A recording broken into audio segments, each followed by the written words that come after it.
Hi everyone and welcome to Green Time episode 12.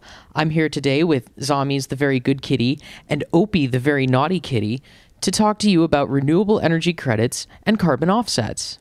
So believe it or not, this entire episode is about a month in the making. I have spent weeks doing research on this, albeit unwittingly. For those of you who are new to the show, about a month ago, Amy and I went on our honeymoon in Costa Rica. This was a gift that our family gave us, and we decided it'd be good to see a part of the world that we'd otherwise never see. Originally, I had planned to buy carbon offsets as an experiment for Green Time and report our experiences in Green Time episode 11. The problem was that we spent a very long time looking at the various websites of different carbon offset companies, and we really couldn't make a final decision. The entire thing just seemed way too controversial, and with way too many questions hanging up in the air, we decided instead that we'd give a donation to a group that would support reforestation in Costa Rica, a country that had played a very fine host to us indeed. So we'd considered the entire concept of carbon offsets to be tabled until we could answer a lot of questions. And then it came floating back in our faces this week when I decided to take on what was going to be Episode 12, Greening Our Electricity. Our electrical utility, Florida Power & Light, has a green energy program. It's pretty simple. You sign up for it, you pay $9.75 a month, and they guarantee a megawatt of clean electricity. It seems pretty straightforward, but you know us here at Green Time, we've got to do our homework. Where's this electricity coming from? Where's it going? I mean, obviously, Florida Power & Light doesn't have the power to control which electrons flow into our power sockets and which ones don't. I mean, they're pretty good, but they can't control the laws of physics. But their website very plainly guarantees that your $10 a month will support the generation of renewable electricity. Will it be from Florida? Will it be in Florida Power & Light's portfolio? The answer to that is maybe. You see, electricity is a commodity, not unlike pork bellies or barrels of oil or gold. It's traded on a market that's strictly driven by supply and demand, largely because 1 megawatt hour of electricity is completely undifferentiable from another as far as a consumer is concerned. And what that means is that a company like Florida Power & Light is going to generators and purchasing based on price, as well as the ability to transmit from the generator to the point of use over the grid.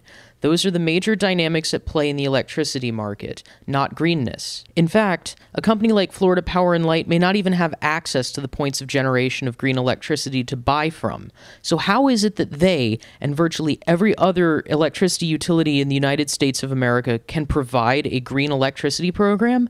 To answer that question, we have to understand what a renewable energy certificate is. To illustrate how this works, we're going to use an example involving Zommies the Very Good Kitty and Opie the Very Naughty Kitty. Here you can see Zommies the Really Good Kitty has set up a wind farm and can sell his electricity at $1.50 per megawatt hour. Of course, we've made these figures up. We don't actually know what they are. This is just to illustrate the point. Opie the Very Naughty Kitty, being the tycoon that he is, however, realizes that he gets government subsidies for coal. So he sets up a coal plant, and he can sell his electricity at $1 per megawatt hour. In fact, everyone will flock to Opie and leave Zommies out in the cold because of the huge price differential. And this means that the market for green electricity would completely dry up if it weren't for renewable energy credits. So what is poor Zommies to do? Well, it works like this. Green electricity has two things going for it. A, it's perfectly good electricity, and B, it's environmentally friendly. And because it's both, it's actually a differentiable product. But since the commodities market says electricity is electricity, Zommies gets a little bit clever. He sells a certificate that's good for the positive environmental impact of 1 megawatt hour of his green electricity. He sells it to me for the difference in price that he needs to stay in business.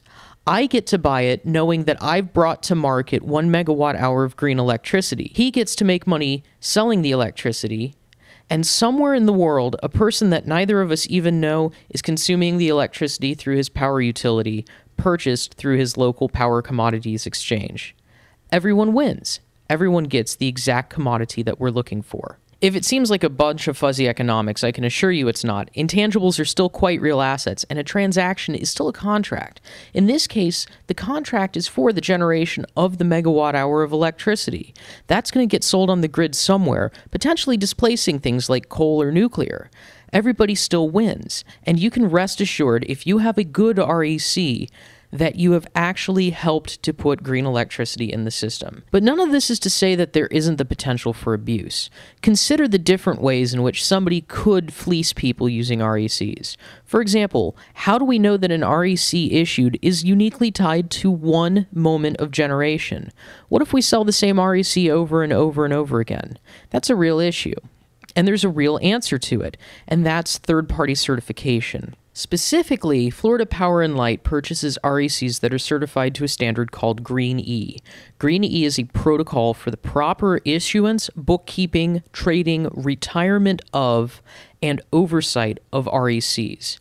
Companies that adhere to the Green E standard follow a standard bookkeeping protocol that has to be audited by a disinterested third party every year and the report issued with the Green E certifying body.